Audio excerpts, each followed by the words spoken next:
നീ അവിടെ മിണ്ടാതിരി. ഇന്നലെ രാത്രിയില്ലേ ഞാൻ മേലാച്ച ഷാപ്പിൽ നിന്ന് വയ്ക്ക് എപ്പോഴത്തെയും പോലെ ഈ കപ്പയുടെ മുന്നിൽ എന്റെ കൊച്ചിനോട് ഞാൻ വർത്താനം പറയാണ്. അപ്പൊ ചറ പറയാതെ മഴ പെയ്തു. അല്ലെ ഈ പൊട്ടി ഓടിനിടെ കൂടെ ഒക്കെയാണ് വണ്ണത്തിലാ ഏറ്റവും മുന്നോട്ട് നിന്നത്. അതും എന്റെ കൊച്ചിന് തലയിലോട്ട് പനിയൊന്നും വരണ്ടെന്നോർത്ത് ഞാൻ തലയ്ക്ക് തോർത്തി കൊടുത്തേ. പക്ഷെ മഴ തീർന്നില്ല. അതുകൊണ്ടാണ് ഞാൻ കൊച്ചിനെ വിളിച്ചിട്ട് വീട്ടിലോട്ട് പോയത്. ഇന്നലെ രാത്രി അവൻ വെണ്ണമ്മയുടെ സാരിയൊക്കെ പതിച്ചേ നല്ല സുഖമായിട്ട് ഉറങ്ങുകയും ചെയ്തു. പിന്നെ പ്രതിമക്കല്ലേ പണിയുണ്ട് ഒരാളും ഭ്രാന്താണോ അച്ചോ. ഇനിങ്ങനെ വിട്ടാ പറ്റുന്നില്ല. നാളെ അവൻ മഞ്ഞപ്പെള്ളിലെ തിരുവോണത്ത് കക്കൂസിൽ നോക്കും. കർത്താവിനെ തൂറിക്കാനാണ് പറഞ്ഞു. ഒന്നുകില്ല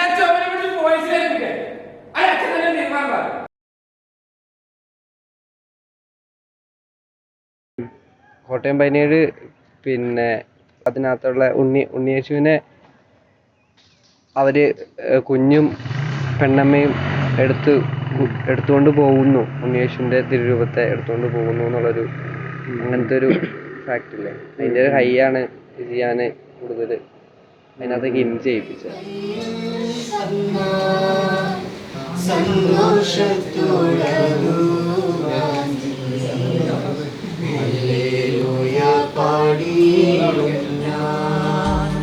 ദുഃഖത്തിന്റെ പാനപാത്രം കർത്താവിന്റെ കയ്യിൽ തന്നാൽ സന്തോഷത്തോടതു വാങ്ങി. എനിക്ക് പേഴ്സണലി നേരിടുന്ന ഒരു ബുദ്ധിമുട്ടെന്ന് പറഞ്ഞാല് കഥയിലേക്ക് എത്താം.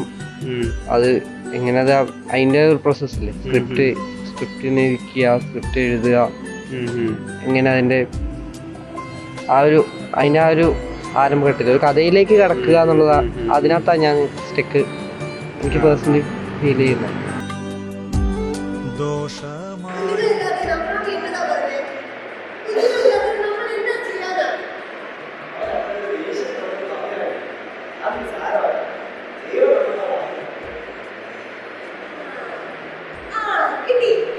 അപ്പോൾ ആ കഥ എങ്ങനെ ഒരു തിരക്കഥാ രീതിയിൽ വിഷ്വലി എങ്ങനെ കൺവേ ചെയ്യാന്നുള്ളതിലുള്ളതായിരുന്നു. ആ എഴുത്ത് ഭയങ്കര ഭംഗിയുള്ള എഴുത്താണ് ഉണ്ണിയാറിൻ്റെ. അപ്പോൾ അതിനകത്ത് പിന്നെ ആ ഇൻസിഡൻസിനെ ഏത് രീതിയിൽ വിഷ്വലി കൺവേ ചെയ്യാം, അങ്ങനെ കാണുന്നവർക്ക് എങ്ങനെ കൺസീവ് ചെയ്യും എങ്ങനെ എന്നതായിരുന്നു ഇതിനകത്ത് ഉണ്ടായിരുന്ന നമ്മൾ ചെയ്യേണ്ടിയിരുന്നൊരു സാധനം.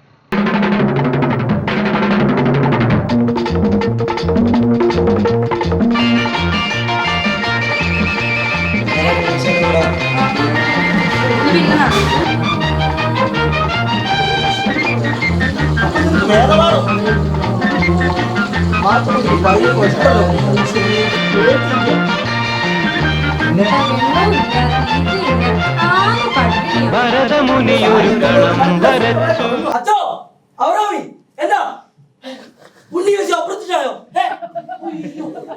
അച്ചോ നമ്മുടെ ഇടവകയിൽ ആദ്യത്തെ അത്ഭുത സംഭവമാണ്. ഞാൻ ഈ ചാനലുകാരെ പത്രക്കാരെ ഒക്കെ വിളിച്ചിട്ടുണ്ട്. അതിന് എത്രയും പെട്ടെന്ന് വിശ്വാസത്തിലുണ്ട്. അതാവുമ്പോ അവിടുന്ന് വത്തിക്കാനിലേക്ക് എത്തുമല്ലോ. അങ്ങനെ നമ്മുടെ ഇടവക തീർത്ഥാടന കേന്ദ്രമാകാൻ പോവാ. അച്ഛൻ തീർത്ഥാടന കേന്ദ്രത്തിലെ പ്രധാന വികാരിയച്ഛനും ഞങ്ങൾ ഈ തീർത്ഥാടന കേന്ദ്രത്തിലെ ഇടവക്കാരും. ഞാൻ ഈ തീർത്ഥാടന കേന്ദ്രത്തിലെ പ്രധാന കക്ഷിയാണ്.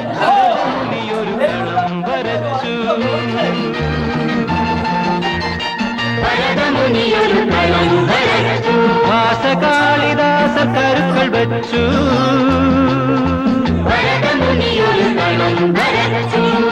എല്ലാരും കൂടി ചെയ്തൊരു വർക്കാണല്ലോ. അതിനകത്തുള്ള ആക്ടേഴ്സും ക്രൂ മെമ്പേഴ്സും അപ്പൊ എല്ലാരും കൂടി ചെയ്ത വർക്കായതുകൊണ്ട് തന്നെ ആദ്യം ആ സാധനം കൺവേ ആയി. പക്ഷെ നമ്മൾ മനസ്സിൽ വിചാരിച്ചു പോകുന്നതിന് സാധനത്തിൽ നിന്ന് അതിനോരോ സ്റ്റെപ്പ് ബൈ ഗ്രോത്ത് ആയിരുന്നു. അതിന് നമ്മൾ വിചാരിക്കാത്ത രീതിയിലും അത് ഗ്രോത്ത് ആയിട്ടുണ്ട്. ഞാനൊരു വിഷ്വൽ ഭാഷ വന്നു. കോട്ടയം 70 കഴിഞ്ഞപ്പോൾ എന്താ വെച്ചാൽ ഭയങ്കര സന്തോഷമായി.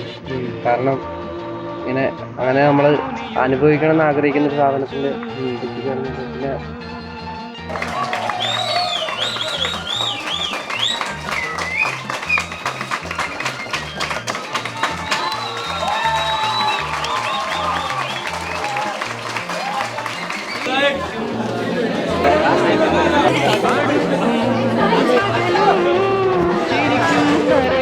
അടുക്കും അകലും മച്ചാ, കരുക്കളി ഫോട്ടോ എടുത്ത്